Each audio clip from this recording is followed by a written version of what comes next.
Assalamualaikum warahmatullahi wabarakatuh. Bismillahirrahmanirrahim. Alhamdulillahirabbil alamin. Wassalatu wassalamu ala asyrafil anbiya'i wal mursalin sayyidina wa maulana Muhammadin wa ala alihi wa ashabihi ajma'in. Subhanaka la ilma lana illa ma 'allamtana innaka antal alimul hakim.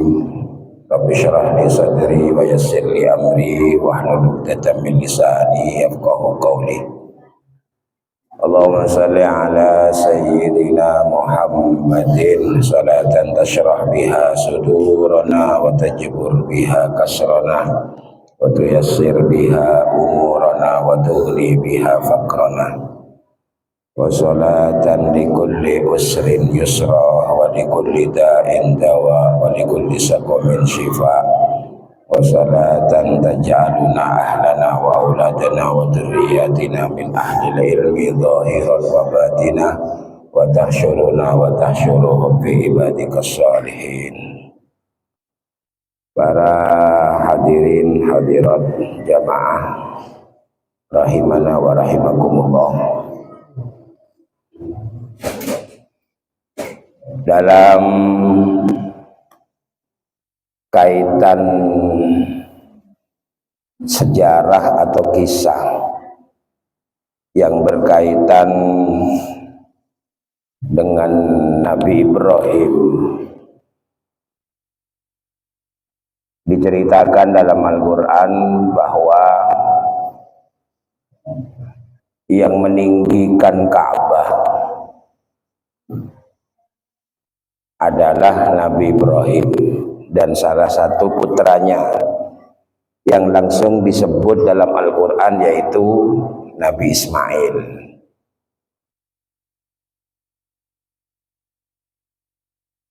Wa idh yarfa'u Ibrahimul qawa'ida minal baiti wa Ismailu rabbana taqabbal minna innaka antas samiul alim. Tatkala meninggikan pondasi Ka'bah Ibrahim dan Ismail, jadi khusus untuk yang meninggikan pondasinya Ka'bah itu langsung disebut secara gamblang terang bahwa yaitu Nabi Ibrahim beserta putranya. Beda dengan peristiwa penyembelihan. Kalau peristiwa penyembelihan yang disembelih itu tidak sepakat bahwa yang disembelih itu Nabi Ismail, tak sepakat. Karena ada yang berpendapat yang disembelih itu adalah Ishak. Utamanya orang Yahudi. Orang Yahudi itu yakin kalau yang disembelih itu adalah Nabi Ishak. Nabi Ishak itu juga putranya Nabi Ibrahim. Ya, dari ibunya Sayyidah Saroh. Kalau Nabi Ismail dari ibunya Sayyidah Hajar. Hikmah apa yang terkandung ketika Allah menjelaskan bahwa yang meninggikan Ka'bah itu adalah Ibrahim dan Ismail? Ini yang menyebabkan mereka itu cemburu. Sampai cemburu kenapa Rasul terakhir yang ditunggu-tunggu itu adalah dari Bani Ismail, bukan Bani Ishak yang kemudian melahirkan Yakub. Yakub melahirkan Yusuf. Di antara Yakub itu ya ada namanya Yahuda. Anaknya Yakub itu ada yang Yahuda. Makanya kemudian kumpulannya, golongannya menjadi Yahudi. Tuh. Sampai ke Nabi Isa itu keturunan Nabi Ishak itu. Sampai ke Nabi Isa itu silsilahnya ke Nabi Ishak. Baru kalau ke Rasulullah itu adalah Nabi Ismail, Nabi Ibrahim. Orang Yahudi itu Nabi Ishak, Nabi Ibrahim. Jadi sama sebenarnya sumbernya itu. Makanya kalau cerita agama pasti pangkalnya adalah Nabi Ibrahim. Karena Nabi Ibrahim lah yang melahirkan Rasul-Rasul yang kemudian menjadi kelompok Yahudi dengan Yahudanya, kemudian menjadi Nasrani karena memang mereka mengaku sebagai pembela Nabi Isa, dan Nabi Isa itu juga dari Nabi Ishak. Baru Nabi Muhammad SAW itu yang dari Nabi Ismail. Jadi Ka'bah itu simbolnya kemuliaan agama itu. Ternyata yang meninggikan Nabi Ibrahim, tapi yang kemudian ikut putranya yaitu Nabi Ismail. Para hadirin hadirat, tetapi kalau kita baca Al-Quran, ternyata Allah itu tidak menyampaikan dengan bahasa Ka'bah, tapi Allah menyampaikan dengan bahasa wa id yarfa'u Ibrahimul qawaida. Ya, qawaida. Kalau diartikan perkata begini, wa id yarfa'u, dan ingatlah tatkala yarfa' meninggikan Ibrahim, siapa Ibrahim, al qawaida minal baiti. Qawaid itu adalah pondasi. Tapi biasanya kalau pondasi yang dipakai bahasa Arabnya itu asas. Asas itu pondasi. Tapi ini pakai qawaid. Qawaid itu adalah jamaknya qaidah. Qaidah itu adalah yang kalau kita sering sebut di bahasa Indonesia kaidah itu. Ya, kaidah itu berarti peraturan. Kaidah itu adalah yang isinya aturan-aturan, itu namanya kaidah. Kenapa Ka'bah kemudian disebut dengan kaidah? Ya karena memang sebenarnya secara substansi yang mau dibangun oleh Nabi Ibrahim itu adalah kaidah atau qawaid. Bukan hanya sekedar Ka'bah. Sehingga kalau yang dibangun itu kaidah tapi bentuknya Ka'bah, yang dapat jatah Ka'bah secara bangunan nggak semua. Yang dapat jatah Ka'bah itu adalah orang yang ditakdir oleh Allah menjadi orang yang mustati, yang dikasih kemampuan sampai ke Mekah. Pertanyaannya, yang nggak sampai ke Mekah, kapan dia akan mendapatkan Ka'bah sebagai kiblat? Makanya Ka'bah itu dipahami bukan hanya sekedar bangunan, tapi Ka'bah itu adalah qawaid, gitu. Ketika Ka'bah dipahami secara qawaid, yaitu kaidah, maka semua dapat jatah ini, dapat bagian semuanya.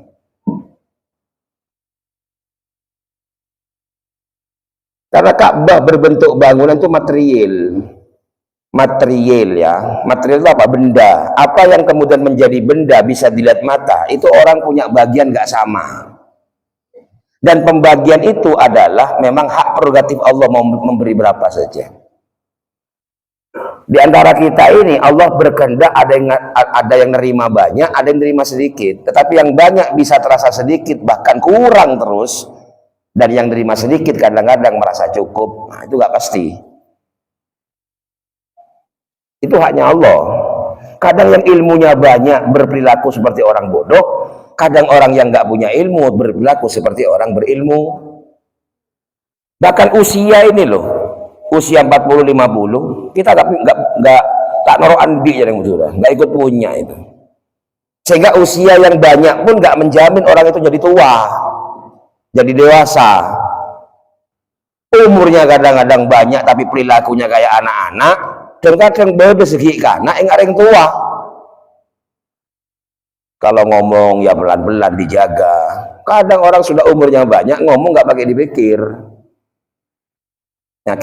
Itu sesuatu yang memang sudah menjadi hak prerogatif Allah baginya itu, dan nggak menjadi jaminan. Ini teorinya ya. Apapun yang bisa dilihat mata, apapun yang bisa dilihat oleh mata, itu adalah sesuatu yang tidak qot'i, yang tidak asli, sehingga jangan dijadikan sebagai tolak ukur.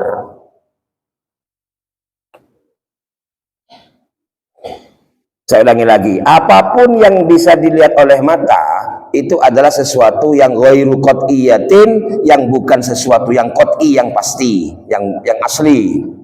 Sehingga jangan dijadikan sebagai tolak ukur. Apalagi kemudian menjadi sesuatu yang ambisi ingin dikuasai. Dan nerima itu sama sekali itu bukan karena sebab apa-apa, memang Allah yang ngasih. Contoh, mong terongo koreng soki jeokor ben bareng-bareng sebisa ketengal ben penengalan. Saya ulangi lagi, jangan mengukur kekayaan yang ada pada seorang dengan hartanya, karena harta yang bisa dilihat mata itu gak qat'i, gak jamin. Jadi jangan nolak ukuri kekayaan dengan itu. Sehingga dalam Quran itu diceritakan orang-orang yang hartanya luar biasa, yang korun, tak jamin. Tiap harinya hanya menunggu aja, bila boleh seolah, bila boleh seolah, terserah sebunyi. Terus itu, padahal korun ini sudah top, sudah hartanya itu. Ya, kalau orang kaya diceritakan di Al-Quran, berarti memang kaya betul. Sampai Allah ngasih contoh. Mengiba bener korun ada sesoki, biasa. Punyanya korun itu kuncinya tok itu loh, kuncinya tok pekol biaring petok loh babah. Jadi punya harta taruh di gudang, nah kuncinya gudangnya itu loh, ya, yang kok biaring kepetok lo kuat kuncinya. Kayak apa kayanya itu? Minggu lebih sampai paling beli dompet, peset lah ada lah kosong. Malah kosong, pusing akhirnya. Nah, kalau punyanya korun itu sampai seperti itu, sehingga sampai sekarang kalau ada orang nemu harta di bawah tanah, maka kocak harta karun, itu korun namanya itu. Dunyalah korun itu, saya mencar itu. Ya, di korun itu fakhosafna bihi wa bidarihil ard. Saya hapus semuanya korun dan hartanya. Saya hapus, saya tenggelamkan ke bawah tanah. Katanya Allah. Sokino orang nih korun. Apa yang terjadi? Gak melahirkan rasa kaya. Jangan mengukur orang itu orang alim, orang pinter hanya dengan patokan yang bisa dilihat mata. Apa itu ilmu? Nah, orang pinter itu di Quran diceritakan namanya Haman, orang paling cerdas itu zaman Nabi Musa itu di Quran. Haman itu menjadi arsitek, menjadi orang yang berilmu yang ada di sisinya Firaun. Apapun bentuk kebijakan ilmu pengetahuan, Haman itu tugasnya Haman. Makanya di Quran itu ada Haman, ada Korun. Nah, orang pinter Haman ini.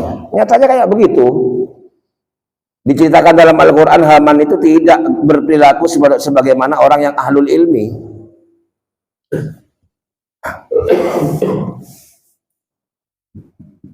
Jadi gak jaminan yang bisa dilihat mata. Kenapa kemudian disebut kok ingin? Kan saya tadi sampaikan, apa yang bisa dilihat mata itu bukan ukuran, bukan jaminan, karena yang bisa dilihat mata itu tidak qat'i, tidak asli. Maka jangan jadikan tolak ukur. Apalagi kemudian menjadi alasan iri, kepingin. Cek bareng bunyi oleh ketero. Orang tak tero benih yang tak koron. Orang nggak kepingin bukan nggak mau beri mau, tapi paham karena tak tero beri, sehingga kemudian pemberian itu dianggap sebagai bentuk mandat atau amanah, tugas aslina. Orang tak tero tapi nerema, jadi Allah saya ngatur, tak bisa nolak itu. Sampai rasa aki baik orang yang tak terlalu jadi orang yang banyak dunia saya kocak soki tapi tetap banyak ya biasa. Tapi orang yang tak dentek terus soki kalau bentuknya mau bodongku keluar ria ujub keluar kan ambisi. Nah yang mau diatur oleh agama itu adalah ambisinya teron ini. Agama gak melarang jadi orang yang punya banyak harta. Toh nyatanya tak bisa nolak mungkin Allah takdir. Tapi dipahami sebagai bentuk usaha. Orang seben Allah epatoro ilmu sebennya itu mandat, itu tugas itu. Apa tugasnya? Intisyarul ilmi, ngajar ilmu mandeman. Itu tugasnya itu. Cuman akhirnya karena ilmu itu sesuatu yang mendatangkan harta, akhirnya dianggap sebuah keberhasilan. Akhirnya orang berbondong-bondong nyari ilmu karena dilihat dari ilmu itu kemudian bisa mendatangkan harta. Ilmu kan istimewa. Sehingga benih mandat akhirnya, benih tugas, punya ilmu akhirnya untuk mencari tumpukannya harta. Marjon soku banyak. Sampai standi ilmu, sebi Allah ta'ala titireng alim. Ya kau usah ngajar, ngelaku tibi. Tapi orang siapa alim bi Allah, itu punya tugas. Suruh nyebarkan ilmu. Dimana ketika menyebarkan bukan sebuah kemuliaan keistimewaan. Apa yang penting di Allah sebagai keistimewaan? Muljo. Sampai pelajari itu. Kenapa orang yang punya ilmu dianggap mulia? Mulia kalau bisa mendatangkan harta. Coba tetireng pinter yang melarat. Kayak mulji akhina. Melihat kebesaran itu bukan kebesaran keilmuannya, tapi kebesaran apa yang ada pada dirinya. Semakin ketelak mulja, ejiding dari cara berpakaian, bunyi ilmu lah beni, karena gak bisa dideteksi itu. Semakin ketelak mulja, ejiding dari tompang nah, tunggangannya. Semakin ketelak mulja, ejiding bungkon nah, telemah. Kan begitu nanti akhirnya. Orang alim itu. Makanya haibahnya itu adalah melihat orang yang alim itu seakan-akan tidak alim kalau dilihat tempat tinggalnya sederhana. Pak Tompang sederhana. Cara berpakaiannya pakaian sederhana. Ya itu kiai kita itu. Jeling kiai lambek. Jamnya jompong. Alim mongku asli. Lihat rumahnya kiai dulu. Lihat pakaiannya itu biasa, kelambi biasa, sarung biasa. Alim. Tak aja meraja atribut. Nah, kenapa kemudian orang itu senang belajar, senang cari ilmu? Karena melihat di sana ada kemuliaan, keistimewaan. Tapi sayangnya kemuliaan keistimewaannya benih karena Allah, karena selain Allah manusia. Kalau sudah manusia ikut serta menolak ukuri kemuliaan, pasti ujung-ujungnya muaranya pasti dunia. Jadi umaro, jadi pejabat mulja, mau punya dunia. Nah, coba jadi pejabat saya melarat. Tapi semakin balik, beroper jadi pejabat karena nyata memang bisa mendatang obeng. Bukan karena membangun, bukan. Semuanya berorientasi ke sana, bermuara ke sana. Di budina, ujung-ujungnya ya sana. Karena melihat kemuliaan di sana.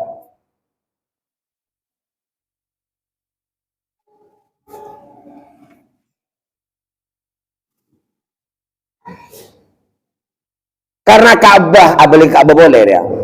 Karena Ka'bah itu simbol kemuliaan, maka orang yang kemudian semakin dekat dengan Ka'bah itu disimbolkan sebagai orang yang mulia.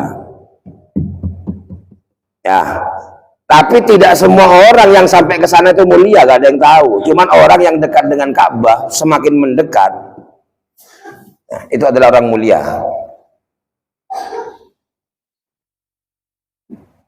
Keng aneh, nah mau dapat ke Ka'bah.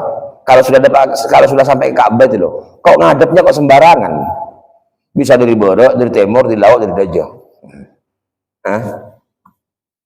Kalau sudah nyampe ke Ka'bah, gitu loh. Ka'bah itu kiblat. Ka'bah itu kiblat, ya. Kalau saya sampai sholat di sini, maka doanya adalah mustaqbilal kiblati. Apa maksudnya mustaqbilah?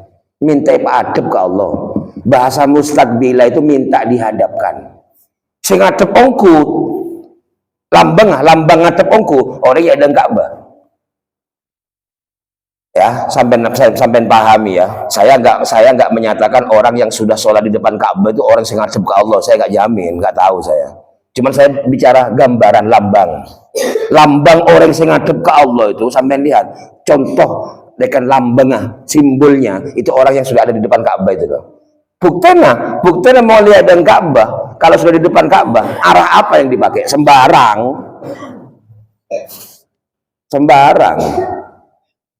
Kan di sini namanya mustaqbilal kiblah.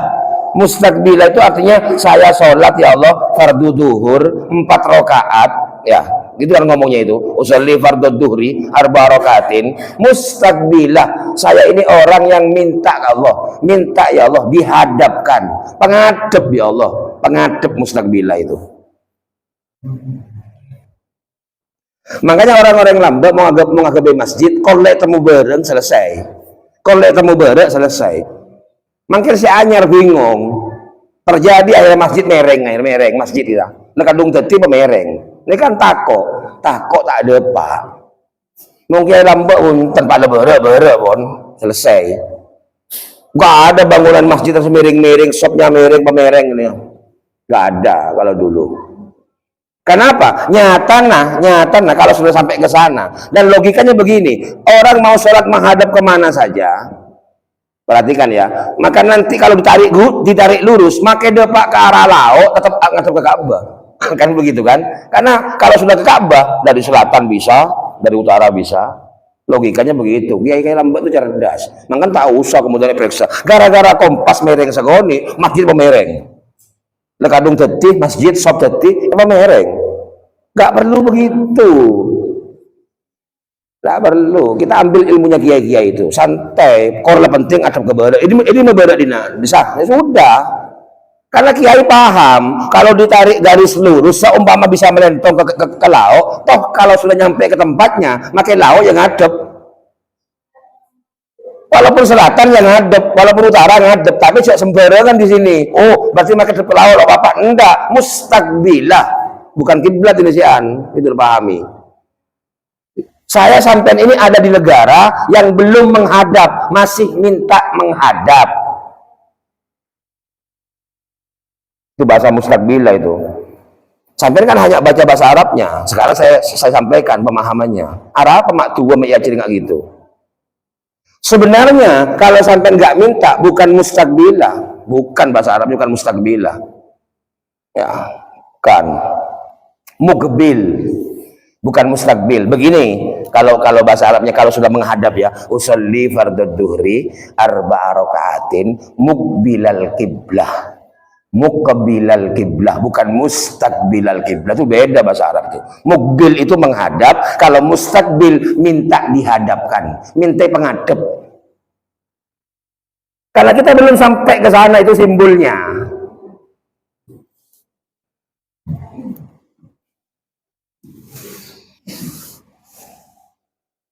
Jadi kalau sudah sampai di depannya, itu kan gambaran itu simbol orang semak ke pangeran, orang sebut dia dengkak Ka'bah itu loh. Jangan dibalik loh ya, orang mula apa jog ya dengkak Ka'bah, orang semak ke Allah. Wah, enggak jamin, saya nggak tahu. Cek balik, benih yang merendahkan benih, makilah membudu anak mulai depan Ka'bah ya tetap semak di Ka'bah. Kalau aku nak membunuh anak, membunuh PC, membunuh anak. Makin lelaki orang membunuh PC, mulai dapat Ka'bah, itu tetap punya dengan Ka'bah. Apakah orang dekat dengan Allah? Ya tak bisa. Saya kan hanya menyampaikan begini, kalau ingin tahu gambaran orang yang dekat dengan Allah, ya itu ya di depan Ka'bah. Kenapa? Ka'bah itu Baitullah soalnya. Tapi saya tidak mengatakan begini, orang yang sholat di depan Ka'bah itu orang dekat dengan Allah. Bukan, itu gambaran, lambang, simbol. Nah ternyata kalau orang dekat dengan Allah mau menghadap kemana saja hatinya tetap ketemu Allah. Jangan ngerubah syariat. Pas yoba lagi apa jenggia ngacap di ma boleh begitu nanti aja. Akhirnya di nak ngacap ke timur ke laut ke dojo hujan akhirnya nanti itu. Mustaqbilah. Nah, ini kalau ngaji nih. Kalau sampai minta mustaqbilah, maka sampai harus menghadap ke barat karena negara sampean posisinya ada di timurnya Mekah. Kalau negara sampean ada di selatannya Mekah, maka sholatnya menghadap utara. Begitu nanti. Mong beda ede jinah Mekah, maka apa jeng ke laut. Berhubung Indonesia ini letak geografisnya negara beda timur Mekah, maka sholat ngadep ke barat. Itu namanya mustaqbilal kiblah. Saya ulang-ulang itu. Ternyata Allah Subhanahu wa taala dengan kenyataan ini abri jatah ke orang yang sedang pakai Ka'bah, beli yang bagus kepi kah? Itu loh. Bahkan yang berangkat pun kadang-kadang nggak kepingin, kadang-kadang saya sudah sampaikan nggak kepingin. Lo andi niatan bentak terus. Siapa itu? Nah kan lagi ngode, karena lagi sepuluh soki aja. Ini kan kalau cerita orang kepingin kan repot ini. Bodoh saya terro tak di depan, makanya ilengi. Kadang bodoh tak terro ki kana, ki ngode, ki terolan jalan karena orang tuanya banyak uangnya daftar semua. Ini kalau Allah sudah menentukan ini daftar semua, dia nggak tahu tujuannya seperti jalan. Mana sih aki ngode?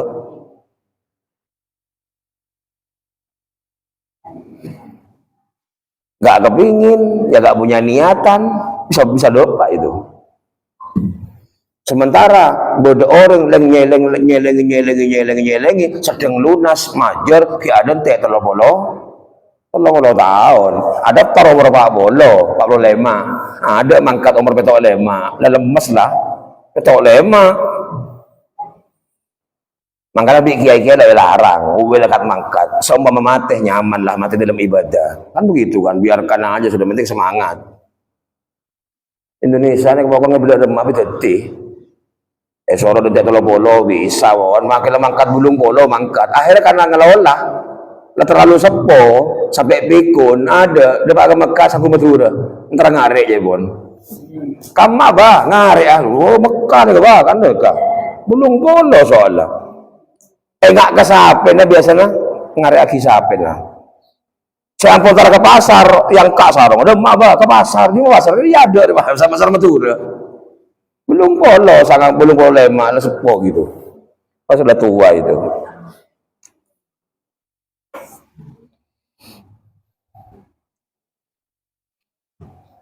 Kaidah itu ya.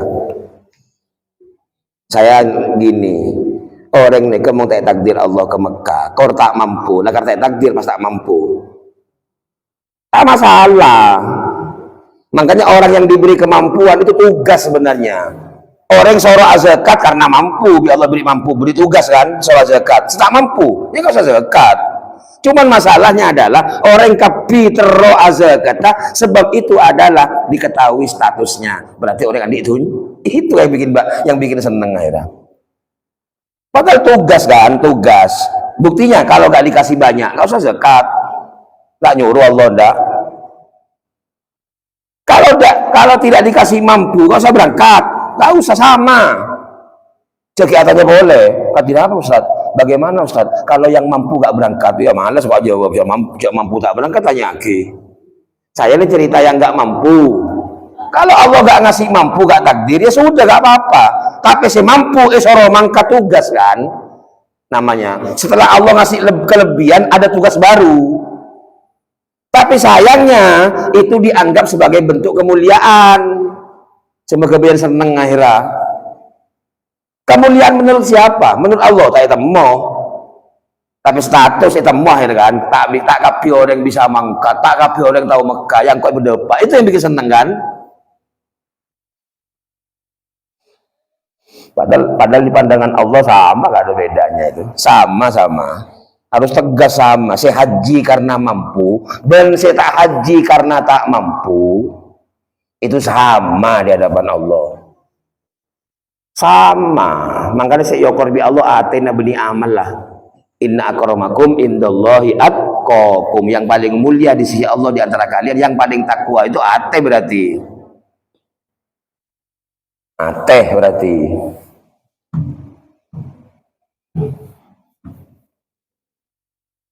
Seoling ate hanya Allah. Mau letauning atin orang ya cakor ngokor. Salah deh kita muljon riyah, muljon di salah itu. Kenapa masalahnya? Dia gak tahu kenyataannya. Yang tahu kenyataan di hati orang itu hanya Allah. Sama orang ini kumpul-kumpul sama. Benih seiokor amal lah.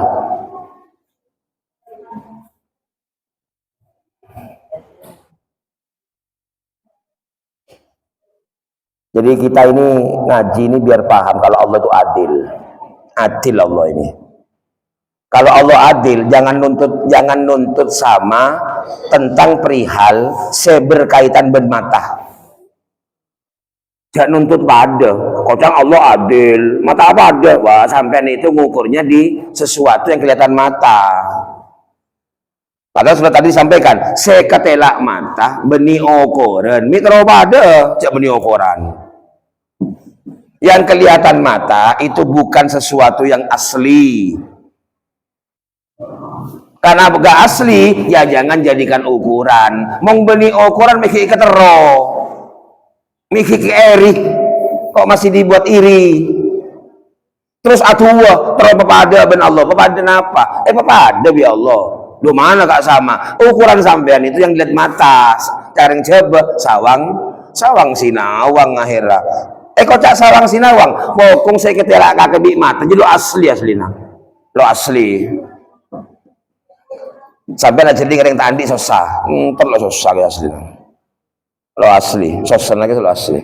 Sampai nak jadi orang banyak tuhnya seneng, lo asli. Tak sakit terus. Sampai jeling orang ini kamu punya ilmu alim, tak asli. Si asli ini kan setakwa neka.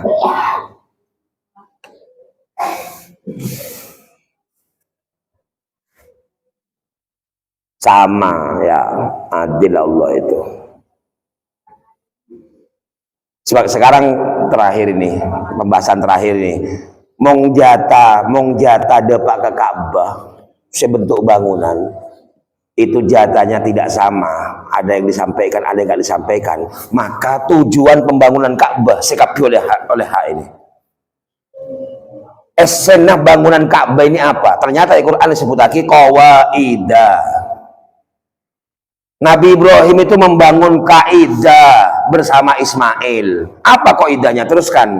Rabbana taqabbal minna innaka antas samiul alim. Berarti kaidah pertama, seteti ukuran orientasi itu Allah. Ya, ini saya sambung lagi ayatnya. Wa id yarfa'u Ibrahimul qawaida wa Ismail. Nah, wa id yarfa'u Ibrahimul qawaida minal baiti wa Ismailu rabbana taqabbal minna innaka antas samiul alim. Kaidah pertama ya, sampean sudah saya pernah terangkan ya. Orang nikah mau datang ke masjid, mau datang saya sambung. Orang kalau datang ke masjid itu kan kalau masuk pakai kaki kanan, kan begitu kan? Orang ini kemulja melangkah sokonah banyak ke masjid. Namanya bahasa Arabnya kasratul khuta ilal masjid. Orang itu kalau mati dianggap syahid kalau langkah kakinya sering ke masjid. Sekocak banyak ke masjid ini kan senapa kali? Paling sehari 5 kali kah? Duhur, asar, maghrib, isya, subuh, mong jamaah terus 5 kali. Banyak kemah, mong bedeman keman pada di masjid. Banyak kemah, mong bedeman kaman ada di mana saja sama dengan masjid. Tak usah bangun masjid, keng kenangan di masjid. Banyak mana langkahnya? Kalau masjid yang bangunan, kita paling 5 kali sehari. Duhur, asar, maghrib, isya, subuh. Tapi kalau kita ada di mana saja bisa menjadi masjid, tak boleh bangun. Lebih banyak mana? Sama dengan ini, kalau ke Ka'bah yang ke Mekah itu ada jatahnya, kalau dikasih takdir, maka isi dari bangunan Ka'bah tujuan terbangunnya itu apa? Ya ini yang adil ini. Kabriole lagi. Ka'bah secara qawaid, secara kaidah. Tapi Ka'bah yang bangunan terserah yang dikasih mampu. Orang ini kalaupun nyelengi nabung, setelah pak itu semedepak benih karena nyelengi, karena Allah semedepak ya. Loh, senyelengi, bodoh orang nyelengi tak depak. Itu buktinya. Ada orang yang nabung-nabung gak nyampe, sampai mati gak nyampe. Tapi dia dapat apa? Dapat tulisan haji dengan niatnya nyelengi tadi nabung. Itu selesai. Urusan beten depak, dia kayak tidak pangeran. Isinya Allah itu. Artinya nabung, tero, atua, depak tak depak itu Allah yang nyampaikan. Saya nentuaki. Tapi orang yang on bersenabung oleh kejaran haji sebab karena usahanya lagi on. Itu maksudnya. Karena ternyata beda orang tak tero, tak niat, tak tua. Saya ulangi lagi. Kita percaya ke Allah. Sangku mau sampai depak kan tua benih tua lah sampai bi Allah berdepak kejaran haji kan tua tapi benih tua lah sampai sama depak bukti nah beda orang tak tero tak niat tak tua romolah depak siapa itu ya gelak kesah anak reng soki ke SMP SMA depak haji bisa majar seolah tanya lagi kena kanan kakek mak antar haji beda apa? Tidak tahu, penting norok gitu katanya. Penting norok. Kayak ngode.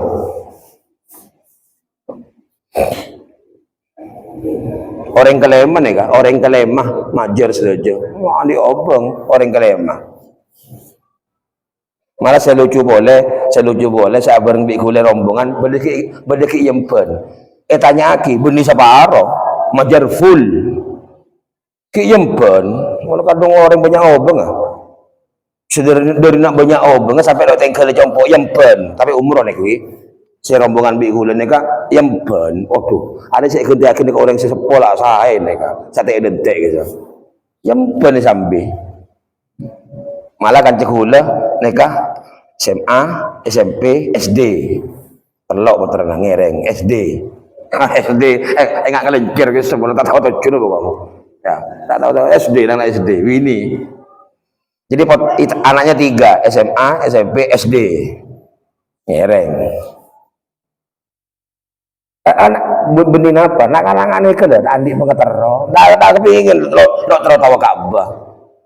Ya terakhir ke raudhah lo oning raudhah apa sih kini? Berarti ada makam Kanjeng Nabi lo oning. Cok Kanjeng Nabi dengan ini, cuman kenal Nabi Muhammad gitu aja. Mungkin sampai dulu kan terong Arab syafaat. Anaknya ini loning syafaat. Penting beri obeng, boleh cocok seneng pun. Tapi karena ini salah tak tero, tak niat, tak tuan akan aneh. Berdepak ya Allah. Urusan takdir mereka.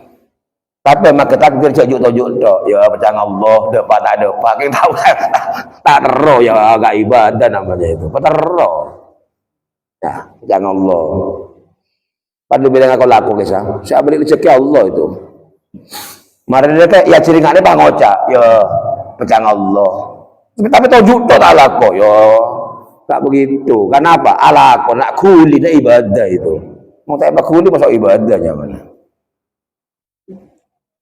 Satu kaidah pertama ya moga-moga ben Allah ebitong pada ben ngadep Ka'bah mereka tak berdebat dihitung seperti kita menghadap Ka'bah walaupun kita gak disampaikan di depannya. Kenapa? Isna Ka'bah itu di Quran ini wa idyarfa'u Ibrahim.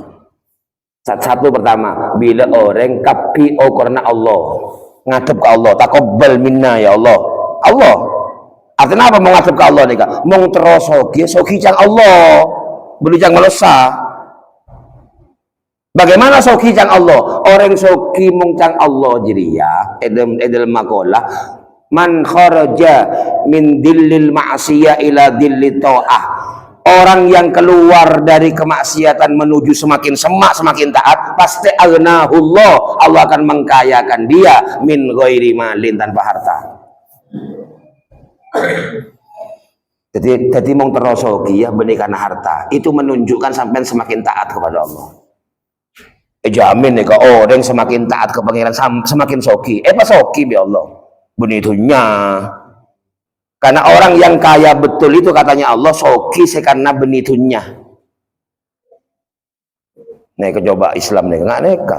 Aghnahullah min ghairi malin. Wa ayyadahu min ghairi jundin. Allah akan memberikan dia berani tanpa pasukan. Wah tak takoan. Maka ada boleh tenang. Mengorek taat ke pangeran nih. Kalau sudah taat ke Allah, maka ada pasukan, ada bala tentara, longan.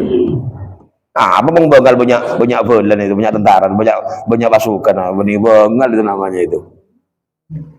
Tenang orang taat itu tenang hidupnya itu, dah gitu. Maka rasakan sendiri. Ya, rasakan sendiri. Wa a'azzahu min ghairi asyiratin. Allah akan menjadikan dia mulia walaupun tidak punya pengikut. Oh sampai ada kan dia, orang mulia apa? Pengikutnya banyak, wah. Karena lihat pengikutnya banyak dikira orang mulia. Tak jaminan banyak orang pengikutnya banyak tapi sesat. Kalau orang taat walaupun nggak punya pengikut mulia. Minta mulja ada bu jaga tanya ke orang. Orang takwa nih, akon kelakon aku lihat pikir kada takutnya ke orang. Mulja yang takwa nih kan. Nah, cirinya itu. Kalau orang memang menghadap kepada Allah, Rabbana taqabbal minna, tak cocok lah tuan, minta terima bi Allah, tapi hidupnya berpatokan kepada selain Allah. Tak cocok kan? Coba, ya Allah, taqabbal. Taqabbal itu mustaqbilah itu loh. Sampai katanya minta dihadapkan, minta dihadapkan ke Allah, tapi gak mau berpatokan dengan Allah. Bila sih ngadep, ani mau belajar ngucap mustaqbilal kiblah, ya Allah hadapkan saya. Tapi dalam hidup sama sekali gak berpatokan dengan Allah. Kalau ingin jadi orang mulia menurut Allah, jangan menurut manusia. Mau atorok ke manusia, terus tireng mulja, kau jadi dunia kekuasaan. Tapi kalau mulia di mata Allah adalah istighna'u aninas, cara orang mulja. Orang mulja ya jun Allah bila tak teropa apa sebede manusia. Sekan di manusia lo terolah. Belil boleh tak tero beni tak boron. Beni materas sebeni cek salah paham tak tero pas tak gelem ndak mau beri gelem kan tak tero. Bayang lagi orang muljene ke orang searo mangsa tak tero sekali bendi anding manusia. Orang mulja itu bahasa Arabnya wa izzahu istighna'uhu anin nas. Orang mulia itu orang yang sudah tidak kepingin apa-apa yang dimiliki orang. Orang yang dia tak tero. Sama sekali tero, nang tak iri akhirnya. Nang tenang. Orang yang dinekah tak tero. Mau beri ya gelem. Ada nikah akhirnya. Mau lo tero sekali, jujur. Ya mongki kederu ya ki teroan, pegel to akhirnya. Pegel to. Ngapa gelto? Cek tan ke sebelah melek AC, saya masuk angin ke sebelah. Ya, siku mikil. AC ini balik sebelah, siku mikil sebelah, boleh pegel. Ya. Iri. Itu. Yang budak-budak kisah. Sebelah mendatang mobil sampai mendatang dia karena iri, kayak ambulan. Sakit ngamar berarti. Bapak abi ambulan.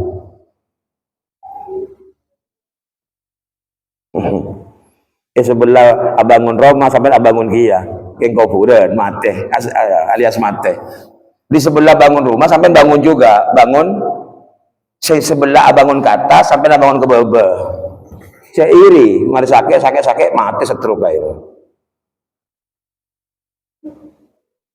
Rabbana taqabbal minna innaka antas samiul. Apa maksudnya Rabbana taqabbal minna ini? Ya Allah, terimalah kami ya Allah. Terimalah kami itu berarti apa? Kau tuh andi patokan Allah. Itu baru terima. Sampai dah tanya lagi. Sampai apa aja ini terima punten? Tahun ning pasti. Tahun ning. Sampai dah apa aja terima punten? Jawabannya apa? Nggak tahu. Pecahan Allah, mantir terima. Iya, bagus itu jawabannya itu. Kayak mau sampai ngocak mantir terima, kau tuh andi ukuran. Ukurannya apa? Bila andi ukuran Allah baru. Cukup itu aja. Sampai nggak ngawur berarti ngocak ada boneka. Sering terus soki ukuran manusia. Terus tidak mulja ukuran mulja manusia. Itu ada mare. Terus tidak penter ukuran manusia. Ternyata orang pinter mau ukuran manusia akhirnya ngerusak. Jadinya itu ngerusak. Tapi kalau orang pinter menurut Allah adalah orang yang takut ke pangeran. Oh anteng. Orang alim itu katanya Allah, orang yang takut ke saya itu alim itu. Mau baca Quran, tafsir, hadis belum jaminan. Itu namanya ukurannya Allah. Kaidah yang kedua, Rabbana waj'alna muslimaini laka wa min dzurriyyatina ummatan muslimatan lak wa arina manasikana wa tub alaina innaka antat tawwabur rahim. Rabbana waj'alna muslimaini, ya Allah tetiakeun kula ring dua nikah. Rabbana, ya Allah, Rabbana wahai Tuhan kami, ij'alna jadikan kami orang dua ini. Siapa? Ibrahim Ismail, satu Nabi Ibrahim. Muslimah ini orang Islam kedua. Apa artinya? Terus tireng muslim sia-sia nah nyokon ke Allah. Minta gak bisa kita jadi orang. Wala tamutunna, janganlah kamu mati kecuali muslim. Maka minta, ya Allah jadikan muslim, ya Allah jadikan muslim. Muslim itu minta ke Allah, bukan karena amal tadi itu ibadah ke Allah, mari beri muslim. Sampai yang tidak sudah ngerjakan merasa sudah jadi orang kang manusalan boleh kang manusa. Kalau memang muslim ini bukan pemberian Allah, kenapa Nabi Ibrahim minta, ya Allah jadikan kami dan anak kami Ismail ini muslimah ini orang Islam. Jadi kalau ingin jadi orang muslim adalah pemberian Allah. Tugas kita supaya diberi ngelakoni ibadah. Asolat, awirid, maca Quran, manter epatetirek Islam sebenarnya oleh Allah Subhanahu wa taala. Barakallahu li wa lakum. Al-Fatihah.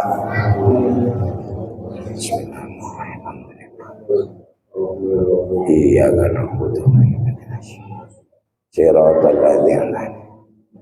Bismillahirrahmanirrahim. Allahumma shalli ala sayyidina. Salatan ya Allah taftahu lana biha abwabar ridha wa taysir wa tughliqu anna. Rabbana ighfir lana dzunubana wa li walidina warhamhuma kama. Allahumma irfa' lahum darajat wa kaffir anhum sayyi'at wa dha'if lahum karim nuzulahum. Anzilir rahmah wa syafa'ah wal maghfirah. Anta ja'ala qabrahuma rawdatan min riyadil jannah. Rabbana hab lana min azwajina wa dhurriyyatina qurrata a'yun rabbi ja'alni muqimas shalah wa min dhurriyyati. Allahumma sallimhu min jamil ahwal wal afat min afatid dunya wal akhirah. Yassir lana wa lahum umurad din wa dunya wa yakhtimullahu lana wa lahum bi husnil khatimah. Rabbana atina fid dunya hasanah fil akhirati hasanah wa qina adzabannar. Sallallahu alaihi sayyidina Muhammad wa ala alihi washabbihi wasallam walhamdulillahi rabbil alamin. Assalamualaikum warahmatullahi wabarakatuh.